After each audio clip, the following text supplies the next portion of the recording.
আর করেগা। আপনারা ভাবতে পারবেন না যে সীমান্তবর্তী এই জায়গায় এরকম হতে পারে।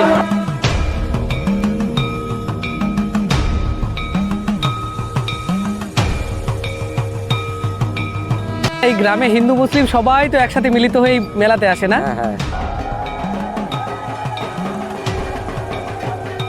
চৈত্রের দাবদাহে ছাপিয়ে যখন ঢাকের কাঠি জানান দেয় নীল পুজোর কথা, তখন আপামর বাঙালির মন ছুটে চলে সেই গ্রাম বাংলার আদিম সংস্কৃতির টানে। শিব পার্বতীর বিয়ে থেকে শুরু করে গাজন সন্ন্যাসীর সেই ত্যাগের মহিমা ও নীল চড়ক মানেই এক অদ্ভুত আবেগ হচ্ছে বাঙালির কাছে। তো চলুন আজ সেই শিব পার্বতীর গাজনের মেলা এবং লোকসংস্কৃতির যে এক মেলবন্ধন, তারই আমি এক দৃষ্টান্ত তুলে ধরবো। নীল পুজো, তাও তুলে ধরবো এমন এক গ্রামে যেটা যেমন তেমন কোনো গ্রাম নয়, সেটি হচ্ছে সীমান্তবর্তী একটি গ্রাম। যেই গ্রামের সংস্কৃতি এবং কালচার, এমনকি শিব ঠাকুরটিকেও আনা হয়েছিল সরাসরি বাংলাদেশ থেকে। তারও একটি রয়েছে পৌরাণিক কাহিনী। সেই সমস্ত বিস্তারিত জানাবো আজ আমার এই ভিডিওতে। তো ভিডিওটি স্কিপ না করে আপনারা দেখতে থাকুন, আশা করি অনেক ভালো লাগবে।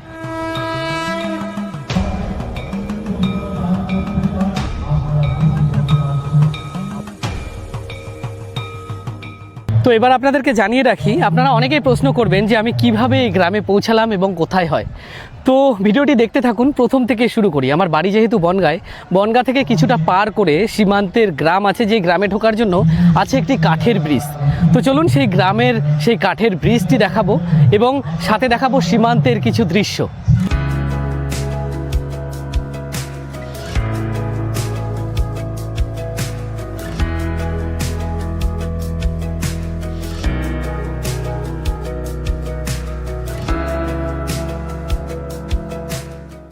তো এটাই হচ্ছে সীমান্তের গ্রামে যাওয়ার ব্রিজ।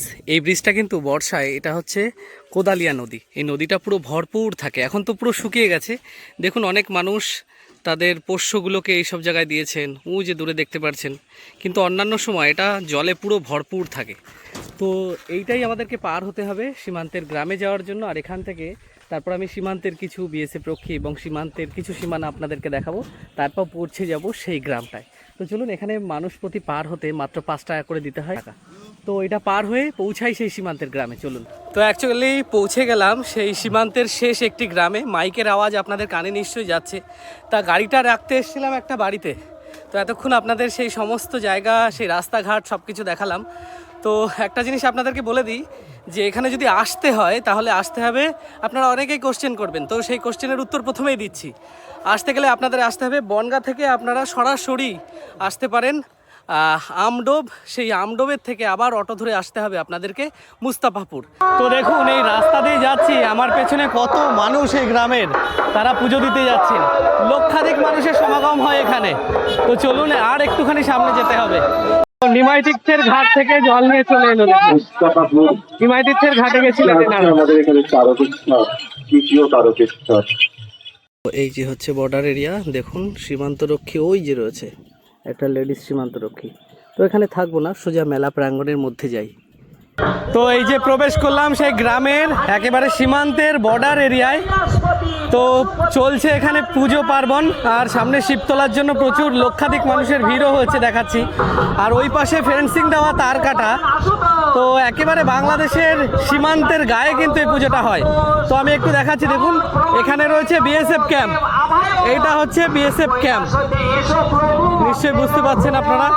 তো দেখুন এই গ্রাম বাংলার মানুষ, এই দাদু তার নাতিকে নিয়ে যাচ্ছে পুজো দেখাতে। আচ্ছা দাদু, আপনি কি ঠাকুর দেখাতে নিয়ে যাচ্ছেন? হ্যাঁ, ঠাকুর দেখাতে যাচ্ছি। ও আচ্ছা, আপনাদের আচ্ছা এই গ্রামে হিন্দু মুসলিম সবাই তো একসাথে মিলিত হয়ে মেলাতে আসে না? হ্যাঁ। আচ্ছা, এই যে এই ঠাকুরটার কথা যে শোনা যায়, এটা বাংলাদেশ থেকেই তো এসছিল? এসছে মানে কাপুর কাস্ত নাকি একটা শোনা যায় এই ঘটনা। আপনার বাড়ি কোথায়? এই গ্রামেই নাকি? এই গ্রামের বাড়ি। আচ্ছা, লক্ষ লক্ষ মানুষ তো হয় না? আর তারপর যাদের মানত যা পূরণ হয়, বাবাকে সোনার জিনিস, রূপোর জিনিস, সমস্ত কিছু দেয় না? কি অসাধারণ সুন্দর। আপনি কি সন্ন্যাসী নাকি? সন্ন্যাসী। ও আচ্ছা, ঠিক আছে। ওই যে মেলা প্রাঙ্গণের ওটা হচ্ছে পুকুর, এই পুকুরটার মধ্যেই বাবা শিব সারা বছর থাকে এবং বছরের এই আজকের দিনটাই ওনাকে তুলে এখানে পুজো দেওয়া হবে। আর এপাশ থেকে আমি আপনাদেরকে দেখাচ্ছি, দেখুন এই যে তারকাটা, ওই যে বিএসএফ রক্ষীরা ওখানে রয়েছে, তারকাটা আপনারা দেখতে পাচ্ছেন। ওর ওই পাশটাই হচ্ছে বাংলাদেশের শিকারপুর বাজার, অ্যাকচুয়ালি শিকারপুর যে গ্রাম। তো দেখুন এই মেলাটা কেমন আপনাদের পুরোটা দেখাচ্ছি, চলুন। আপনাদের আগে বাংলাদেশ এবং ভারতের দুই জায়গায় সমানভাবে মিলিত হয়েই হতো না, মানে ওই পাশের তো বাংলাদেশের শিকারপুর বাজার। হ্যাঁ, আগে যে সময় মিলবন্ধন ছিল সে সময় তো এখানে সব যাতায়াত ছিল, তাই না? ও আচ্ছা, আপনারা কি মেলায় এসছেন? ও সন্ন্যাসী আছেন। ও আপনাদের এখানে কতজন? মাঝে মাঝে তো প্রায় 500 সন্ন্যাসীও ইয়ে হয়ে যায়, ছাড়িয়ে যায় না? এটা তো প্রায় 200-300 বছর আগে থেকে চলে আসছে না? ও আচ্ছা আচ্ছা, শোনা যায় যে ওই যে মেলাটা, এই মেলার যে শিব ঠাকুরটা, সেই ঠাকুরটা নাকি আগে বাংলাদেশেই ছিল। হ্যাঁ, বাংলাদেশে ছিল। আচ্ছা, কিভাবে আসলো সেটা? ও আমাদের একটা যে মূল সন্ন্যাসী ও নিয়ে। ও আচ্ছা, নিয়ে এসছে। হ্যাঁ, ওরা স্বপ্ন দেখা যাচ্ছে, উনি নিয়ে। স্বপ্ন দেখিয়েছে। আচ্ছা, সেটা নাকি অনেক আগের। হ্যাঁ, অনেক বহুত দিন আগে। ও আচ্ছা আচ্ছা, ঠিক আছে, যান যান। তো দেখুন কত ভিড় আস্তে আস্তে বাড়ছে। আর এই যে হচ্ছে এখানে রয়েছে কত ভিড়। আর এই জায়গাটায় এই যে পুকুরটা দেখতে পাচ্ছেন, এই পুকুরটা থেকে মানে সীমান্তের ওই পাশে শিকারপুর বাজার, আর এই মাঝখানে এই পুকুরটা, এখানে বাবাকে তুলে এনে এই জায়গায় প্রতিষ্ঠিত করা হবে। করার পর তারপর এখানে সবার প্রথম সন্ন্যাসীরা জল দেবে, তাই তো? তার আপনাদের নিমাই তীর্থর ঘাটেই তো যাওয়া হয় নাকি? গিয়েছে, মানে শিব তোলার পরে এই জায়গায় জল দেওয়ার পরে তারপর সাধারণ মানুষ জল দেবে, তাই তো? 500-র বেশি নাকি সন্ন্যাসী হয় মাঝে মাঝে। বাহ, তো এই সম্পূর্ণটাই আমি আপনাদেরকে দেখাবো। এরা হচ্ছে কমিটি মেম্বার সবাই। আর এই যে সেই সীমান্তের শেষ পুকুরটা আমি দেখাচ্ছি আপনাদের। তো এখানে সবাই রয়েছেন সন্ন্যাসী, এর মধ্যে রয়েছে মূল সন্ন্যাসী। মূল সন্ন্যাসী কি আপনি? ও আচ্ছা, যাই হোক, আপনাদের এখানে এই যে আগে একটা পৌরাণিক একটা কাহিনী আছে নাকি, এই ঠাকুরটা ছিল আগে বাংলাদেশের ওপাশে, আপনাদের ওই পাশটা শিকারপুর বাজার, তাই তো? তা ওখান থেকে মানে কিভাবে আনা হয়েছে? মানে ওখান থেকে পাওয়া যায় বেতনার নদীতে। আচ্ছা ওখানে ওই বাংলাদেশের মুসলমানরা ওর করে কাপড় কাচছে। আচ্ছা, ওই কাপড় কাচতে কাচতে এই আমাদের পাড়ি সম্প্রদায় আছে গ্রামে, মৎস্য সম্প্রদায়, ওরা মাছ ধরতে যায়। আদিবাসী পাড়ুই, তাই তো? হ্যাঁ, ওরা মাছ ধরতে যায় ওই বেতনা নদীতে, যেয়ে দেখে ওইটা ওইভাবে আছে। ও আচ্ছা, তখন কি দুই বাংলা এক ছিল নাকি? এক ছিল তখন দুই বাংলা এক ছিল। আচ্ছা, আপনাদের এই মেলায় হিন্দু মুসলিম সবাই একসাথে মিলিত হয়ে মেলা? হ্যাঁ, সবাই আসে। আচ্ছা, অনেক শোনা যায় যে প্রচুর দূর দূরান্ত থেকে মানুষ এসে মানে তাদের মনোবাসনা পূর্ণ হয়, অনেক দূর থেকে অনেক বাবার নামে অনেক কিছু দান করেন। হ্যাঁ, মানে কোথা থেকে আসেন মানুষ এখানে? এটা বহু দূর থেকে, কলকাতা, দিল্লি, বোম্বে, সব থেকে বনগা, এগুলো সব থেকে আসে। যা আমাদের এখানে বাবার কাছে মানত করে, সে মানত পুনর্বাসনা পূর্ণ হয়। কেউ বিমুখ নিয়ে ফিরে যায় না। এখানে আমাদের খুবই জাগ্রত।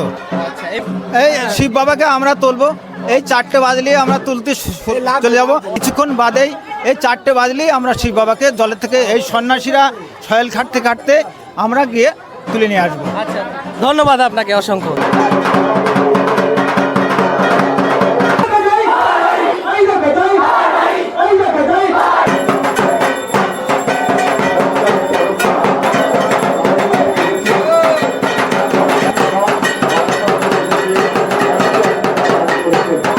পুরনো ঐতিহ্যের ঘটি গরম তিনি নিয়ে এসছেন।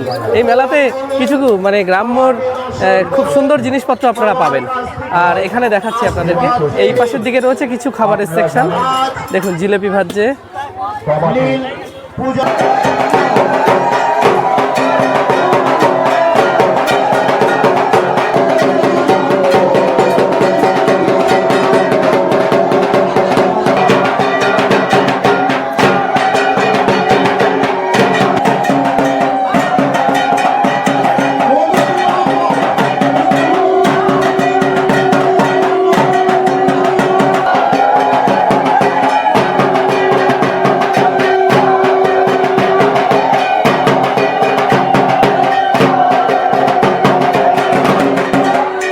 ভিড় দেখেছেন, কাতারে কাতারে মানুষ এসছে এখানে। আমি ওই পাশ পর্যন্ত আপনাদেরকে দেখাচ্ছি, দেখুন, চলুন আমি আপনাদেরকে দেখাচ্ছি। দেখুন এই বাওরটাকে ঘিরে দেখুন, ওই যে হচ্ছে জায়গাটা বাওর, দেখুন কত মানুষ এসছে। আগে কিন্তু মোটামুটি ফাঁকা ছিল, এখন কিন্তু মানুষ প্রচুর ভরে গেছে। তো এই গ্রামটার নাম আপনারা ইতিমধ্যে জানতে পেরেছেন, মুস্তাফাপুর গ্রাম। তো এই মুস্তাফাপুর গ্রামের সম্বন্ধে আমি কিছু তথ্য আপনাদেরকে দিয়ে রাখি। এটা সীমান্তবর্তী গ্রাম। আমার পেছনে একটা জলাশয় দেখা যাচ্ছে, তার ওই প্রান্তেই হচ্ছে আমাদের পরবর্তী রাষ্ট্র বাংলাদেশ, এবং সেই বাংলাদেশের শিকারপুর বাজার।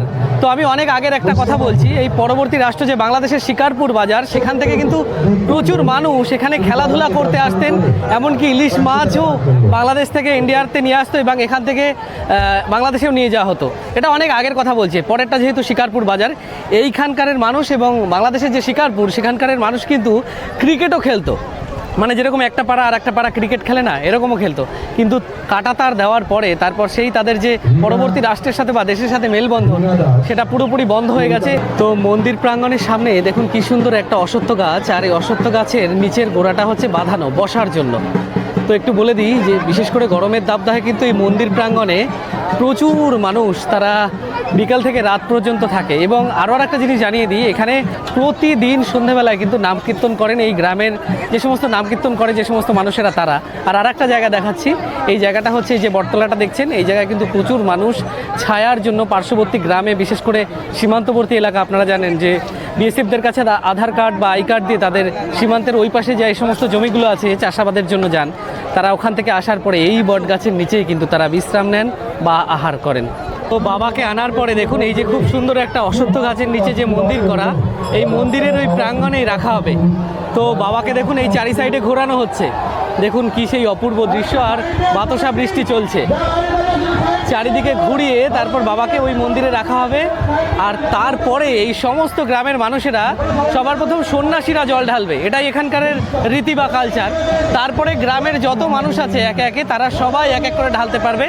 আবার খুব সম্ভবত, আচ্ছা কবে আবার ইয়েতে দিয়ে আসবে দাদা, কবে দিয়ে আসবে আবার পুকুরে? কালকে রাত 12টার আগে। কালকে 12টার আগে, মানে আজকে সারা রাত জল ঢালা চলবে? জল ঢালা যাবে, পুজো হবে, পুজো পাঠ হবে, তারপরে কালকে আবার হওয়ার পরে দিয়ে আসবে। আবার 1 বছরের জন্য বাবা মানে এই জলে শয়নে যাবে, তাই তো? ও আচ্ছা আচ্ছা, কি অপূর্ব সুন্দর। তো ভিড় দেখুন একবার, প্রচুর পরিমাণে যে কি পরিমাণে ভিড় হয়। আপনারা বিভিন্ন জায়গায় বিভিন্ন প্রান্তে প্রচুর, বিশেষ করে নীল পূজা হয়, কিন্তু সীমান্তের এই নীল পূজা এখানকার ঐতিহ্য বা রীতি রেওয়াজ, সেটা কিন্তু একটা বিরল গুণ। কত সন্ন্যাসী এখানে, এখানে কিন্তু প্রায় 500 বেশি সন্ন্যাসী হয়। মাইকের আওয়াজে কিছু শোনা যাচ্ছে না, 500 বেশি হয় না সন্ন্যাসী আপনাদের এখানে? বাবা দেখুন কত মানুষের ভিড়। এই দেখুন কালী সেজেছে এখানে, মন্তর পড়ছে, এরকম অনেক কিছু সাজবে, আমি দেখাচ্ছি। তো দেখুন বিভিন্ন ধরনের আচার অনুষ্ঠান তারা পালন করছে, সাজছেন। দাদা এটা কি সেজেছে? এটা হচ্ছে শিব সেজেছে। শিব সেজেছে, ও আচ্ছা আচ্ছা। এখানে আসবে পুরোহিত এখন, তাই তো? আসবে, বালা মন্ত্র পড়বে, বালা মন্ত্র পড়ে তারপর ছাড়াবে এই রাস্তা, তাই তো? এই করতে করতে ঘাট পর্যন্ত যাবে, ঘাট পর্যন্ত যাবো। তারপর ঘাটে গিয়ে মরা সাজবে, তাই তো? সাজবে, ওখানে মরাকে জ্যান্ত করা হবে, করে তারপর বাবাকে তোলা হবে। ও আচ্ছা আচ্ছা, দেখুন মরাকে জ্যান্ত করা হবে। কি অসাধারণ সুন্দর এই দৃশ্য বা ঐতিহ্যের এই কালচার।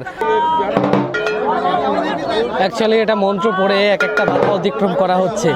এই যে শিবটা সাজা হয়েছে সেই শিবের এইবার চলে যাবে। আরো দেখুন কি অপূর্ব এই দৃশ্য। তারপরে আবার সামনে আর একটা বাধা, আবার ব্রাহ্মণ মন্ত্র পড়বে। দেখুন কত মানুষের ভিড়। মোটামুটি সব কমপ্লিট হলো, এবার লাস্ট আর একটা বাকি রয়েছে। এবার হচ্ছে এই যে ঘাট, যেখান থেকে জলে নামা হবে। দুপাশে কত মানুষ, দেখুন কত মানুষ। তো এই হচ্ছে ঘাটের, এখান থেকে নামবে। এখানে সাজা হয়েছে মরা। তো অ্যাকচুয়ালি আমি দেখাচ্ছি মরাটা কী কারণে সাজায়। সাজানোর পরে পুরোহিত এসে সেই মরাটাকে জ্যান্ত করা হবে। জ্যান্ত করার পর তারপর কিন্তু তারা ভোলানাথকে মানে জলের থেকে তুলতে যাবে। 1 বছর ধরে এই যে পুকুরটা, সীমান্তের জলাশয়, এখানে থাকে, কিন্তু কোথায় সে চলে যায় তাকে খুঁজে পাওয়া যায় না, খুঁজতে বেশ দেরি হয়। তো চলুন দেখা যাক কেমন পরিস্থিতি হয় এবার এখানে। দেখুন এখানে এখন পুরোহিত মহাশয় আসবে। পুরোহিত মশাই এসে তারপর মন্ত্র পড়বেন, তারপরে সমস্ত সন্ন্যাসীরা এখান থেকে জলে লাফ মারবে। আর একবার কত লোক সংখ্যা সেটা দেখুন। দেখুন এনারা কান্নাকাটি করছেন, মরা হলে যেরকম হয় ঠিক সেরকমটা দেখুন। শুধু আপনারা 2 সাইডে তাকিয়ে থাকুন, দেখুন কত লোক সংখ্যা সীমান্তের এই শেষ গ্রামে। আর আমি এই পাশে দেখাচ্ছি আপনাদেরকে, দেখুন কাতারে কাতারে মানুষ এসছে, লক্ষাধিক মানুষ এই দৃশ্য দেখার জন্য অধীর অপেক্ষায় থাকে বছর ভরে।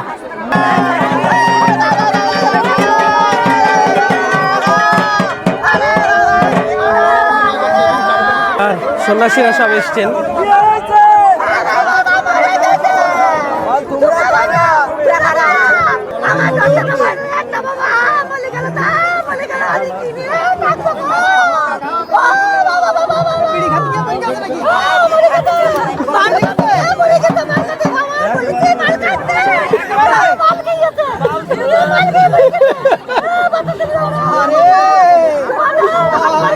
তো দেখুন এনারা কি বলছেন যে মদ খেয়ে মারা গেছে। অ্যাকচুয়ালি এইভাবে আনন্দের মাধ্যমেই পুরোনো যে ঐতিহ্যের রীতি রেওয়াজ সেইটা এনারা এই সুন্দরভাবে তুলে ধরেন।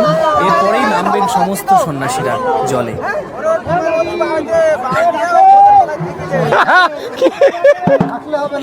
বলে হাসলে হবে না, ব্যাপারটা এরকম। তো দেখুন শয়ে শয়ে সন্ন্যাসীরা জলে নামছে সীমান্তের এই জলাশয়ে। সামনে কিন্তু বিএসএফ রক্ষীদের ওই যে সামনে ফেন্সিং দেওয়া বর্ডার, এখানে প্রচুর সীমান্তের যে মানুষগুলি আছে তাদের এত সন্ন্যাসী হয় ভাবার বাইরে, প্রায় 500 সন্ন্যাসী হয়। তো তারা যাচ্ছে ভগবান শিবকে এখন খুঁজতে। কি অপূর্ব দৃশ্য, দুই পাশে প্রচুর মানুষ এই দৃশ্য দেখছে। দেখুন কি অপূর্ব লাগছে। দেখুন এবার নামছে মহিলা সন্ন্যাসীরা, সবার প্রথম গেল পুরুষ সন্ন্যাসীরা। তো পুকুরের মধ্যে তারা নেমে গিয়ে এবার বাবাকে খোঁজা শুরু হবে। আর দুই পাশের ভিড়টা দেখুন, পুকুরটাকে ঘিরে প্রচুর মানুষ, তারা এই দৃশ্যটাকে উপলব্ধি করছে। তো এখন বেশ খানিকটা সময় লাগবে বাবাকে খুঁজতে। তো এই বড় যে বাওরটা বা পুকুরটা সেটা তারা ছানবিন করে খুঁজছে। এই পাশে এক দল রয়েছে, তারপর ওই পাশে আর এক দল, কিছু ডিভাইডেড হয়ে গেছে। চারি সাইডে তারা খুঁজে দেখছেন বাবা কোথায় আছে, কেননা এত বড় জায়গা।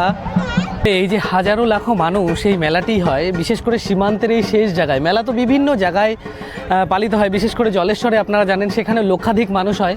তবে এই জায়গায় এত মানুষ হওয়ার একটাই কারণ, এই বাবাকে পাওয়া যাওয়ার পরে তার ঠিক 2 থেকে 3 বছর পরে পাওয়া গেছিল আবার একটা পার্বতী, তাও সেটা শ্বেত পাথরের।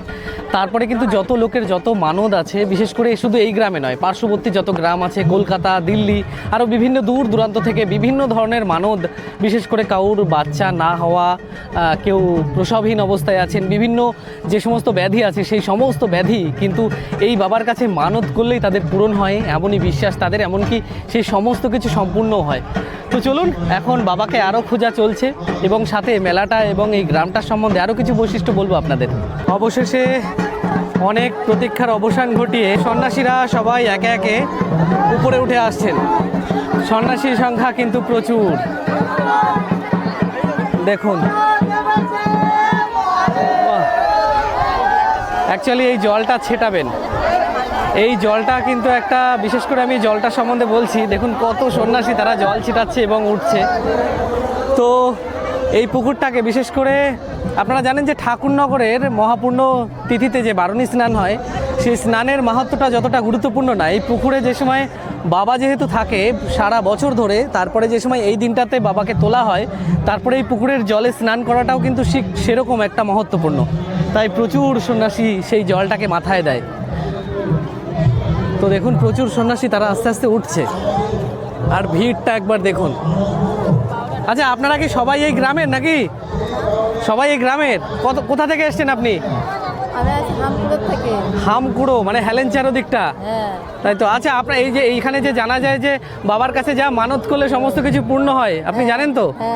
আপনি কত বছর ধরে আসছেন এখানে? 2-3 বছর ধরে আসছি। 2-3 বছর ধরে আসছেন, ও আচ্ছা। অ্যাকচুয়ালি এই যে পুরো এই যে ঐতিহ্যবাহী যে মেলাটা হয়ে আসছে না, এটা বড় মানে প্রায় 200 থেকে 250 বছর আগের থেকে হয়ে আসছে। এর একটা পুরনো কাহিনী আছে।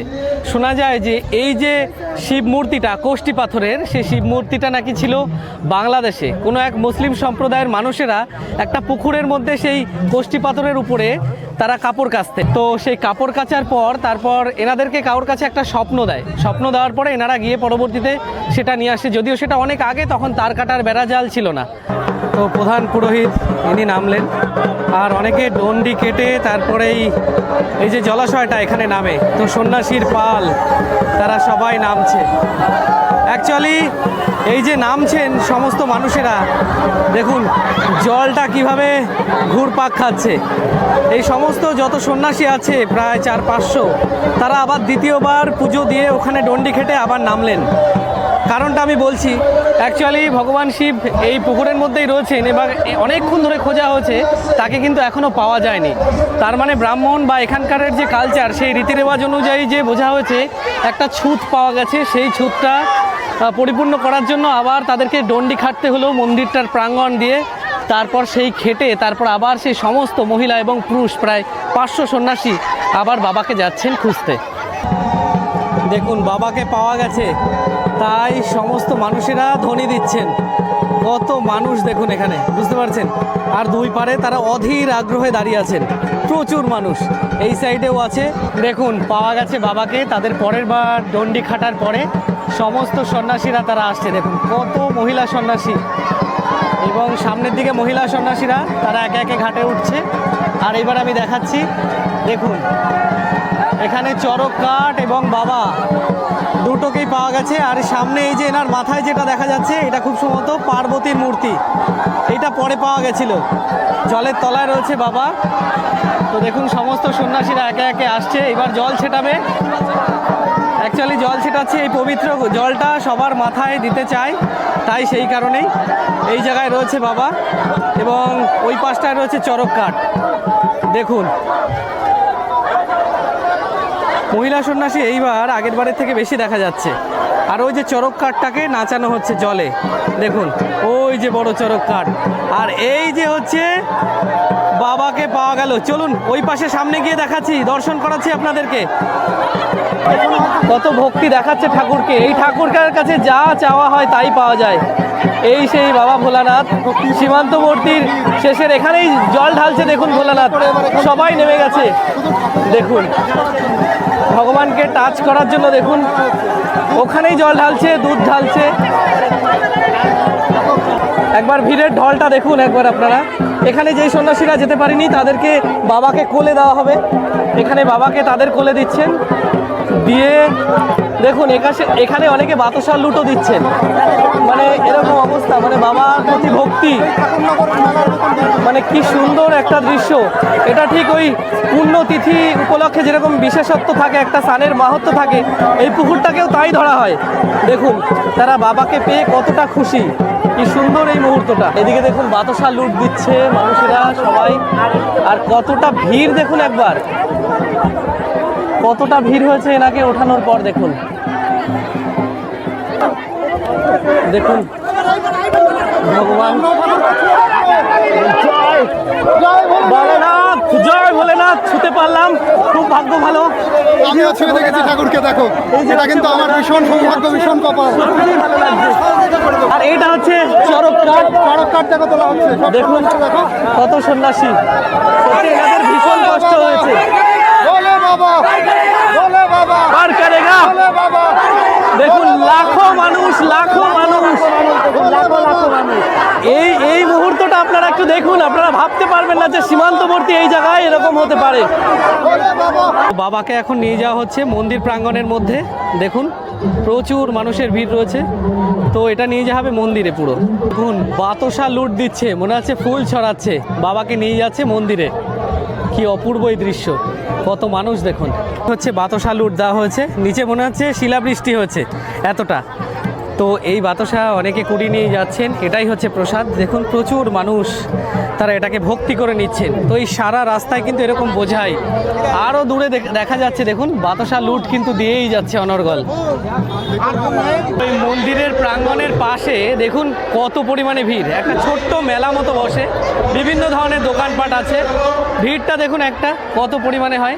আর সমস্ত সন্ন্যাসীরা এখন বাবাকে তুলে নিয়ে এসে তারা স্নান করা কমপ্লিট হলো। এই দিনের জন্যই তারা ওয়েট করেছিল। আর ওখানে গিয়ে চলুন আপনাদেরকে দেখিয়ে নিয়ে আসি। দেখুন এই পেছনটা কতটা শান্ত স্নিগ্ধ, কত সুন্দর লাগছে এই ছায়াতে। প্রচুর মানুষ এখানে রয়েছে এবং এখানে কিছু রক্ষী দিয়ে দেওয়া হয়েছে। বিশেষ করে তার কারণটা বলি, বিশেষ করে যেহেতু সীমান্তবর্তী এলাকা আর এখানে যেহেতু লক্ষাধিক মানুষ প্রায় আসেন বহু দূর দূরান্ত থেকে, তাদের কিন্তু একটা সিকিউরিটি পারপাসের জন্য যে লোকাল এরিয়া, বিশেষ করে এটা বাগদা থানার অন্তর্গত, তাই সেখান থেকে কিন্তু পুলিশ মোতায়েন করা হয়েছে। সন্ন্যাসীদের জল দেওয়া কমপ্লিট হয়েছে। এইবার দেখুন সাধারণ মানুষের লাইনটা, এটা হচ্ছে সমস্ত সাধারণ মানুষ এখন থেকে লাইন দিয়েছেন। আর অনেকে ডন্ডি খাটছেন, নিশ্চয়ই তাদের কোনো মানত পূরণের জন্য। দেখুন কতটা বয়স্ক মানুষ, ইনি ডন্ডিটা খেটে বাবার ওই পাশ দিয়ে হয়তো ঘুরে তারপর জলটা ঢালবেন। দেখুন প্রচুর মানুষ ডন্ডি খাটছেন এখানে। আরও আছে। তো হাজারো লক্ষ মানুষের স্বপ্ন পূরণ হয় কিন্তু এই বাবার কাছে মানত করলে। তো এবার দেখুন ভক্তদের তাদের যে পূজা অর্চনা সেটা চলছে। আর এই বটগাছটা যেহেতু প্রাচীন বটগাছ, বাবাকে ওখানে জল বেলপাতা দেওয়ার পরে তারপর কিন্তু এখানেও ঠাকুররা তাদের যে মানত পূরণের ভাড়া বাঁধা হয় সে ভাড়াটা বেঁধে যায় এই বটগাছে। আর দেখুন এখনও এখানে অনেকে ডন্ডি খাটছেন। আর এখানে ভিড় দেখুন কতটা, বাবাকে মালা পরাচ্ছেন, পুজো দিচ্ছেন, জল ঢালছেন। এর জন্যই সারা বছর অপেক্ষা করে থাকেন এই সমস্ত গ্রামের মানুষেরা এবং পার্শ্ববর্তী দূর-দূরান্ত সমস্ত গ্রামের মানুষেরা। কি অপূর্ব দৃশ্য এটা। ওই সীমান্তের গ্রামে রয়েছে হিন্দু, মুসলিম এবং সাঁওতালি এবং অন্যান্য আরও সম্প্রদায়ের মানুষ। তারা কিন্তু এই হিন্দুদের মেলা বলে তারা যে আসেন না বা মুসলিমদের কোনো অনুষ্ঠানে হলে তারা যে যায় না এমনটা নয়। এই গ্রামে সবাই সমস্ত মানে ভ্রাতৃত্ব সমন্বয় বোধ করে থাকে। দেখুন এই হচ্ছে বট গাছটা, যেই বট গাছের নিচেই বাবাকে রাখা হয়। তারপর কিছুদিনের জন্য পুজো করার পরে তারপর আবার 1 বছর থাকবে এই জলের মধ্যে। আর এর ওই পাশটাই হচ্ছে বাংলাদেশ। আমি দেখাচ্ছি, দেখুন ওই যে টাওয়ার, সেই টাওয়ারে রয়েছে সীমান্তরক্ষীরা। ওই যে একটা টাওয়ার আছে, আর এই যে হচ্ছে ফেন্সিং দেওয়া, দেখে বুঝতে পারছেন এখানে সীমান্তরক্ষীরা আছে। আর ওই পাশে যে দুপুরে একটা টোং মতো করা আছে ওখানেও সীমান্তরক্ষী আছে। তো বেশ বড় কিন্তু এই গ্রামের এই পুজোর ভাইবটা। তো সীমান্তের ছোট ছোট ছেলেরা দেখুন ঘুড়ি উড়াচ্ছে। পরন্ত বিকেল। এ ভাই কি ঘুড়ি এটা? চিলে ঘুড়ি। বাহ, এই দেখুন হাতে ধরে আছে, উড়ছে। তোমাদের বাড়ি মুস্তাফাপুরেই? হ্যাঁ। পড়াশোনা করো? হ্যাঁ। তোমাদের এই যে সময় নীল পুজো হয় বা মেলা হয় ভালো লাগে, আনন্দ হয়? হ্যাঁ। বাহ, কি অপূর্ব সুন্দর। দেখুন বাচ্চাটি ঘুড়িটি ধরে রয়েছে, আর এই হচ্ছে তাদের বাড়িটা। তো আপনাদের সামনে আমি তুলে ধরার চেষ্টা করলাম সীমান্তের গ্রাম বাংলার এক প্রাচীন ঐতিহ্য বা এই নীল পূজা। আগামীকালই রয়েছে চড়ক। তো এই গ্রাম বাংলায় আসতে না আমার মানে ভীষণ ভালো লাগে। তারপর আবার সীমান্তবর্তী একটা গ্রাম। তো কেমন লেগেছে অবশ্যই কমেন্ট করে জানাবেন। ভালো লাগলে লাইক শেয়ার করবেন। আর দেখা হবে খুব সুন্দর একটি ইন্টারেস্টিং ভিডিওতে। ততদিন আপনারা সুস্থ থাকবেন, ভালো থাকবেন। হর হর মহাদেব।